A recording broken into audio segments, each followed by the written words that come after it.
আসসালামু আলাইকুম, সবাই কেমন আছেন? আজকে আমরা একটা মোটরের জন্য বোরিং করতে আসছি পাকা রোডের উপরে।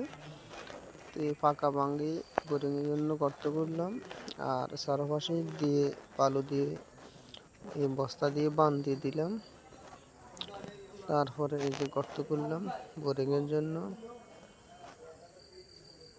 এই বিভিন্ন বিল্ডিংয়ের জন্য।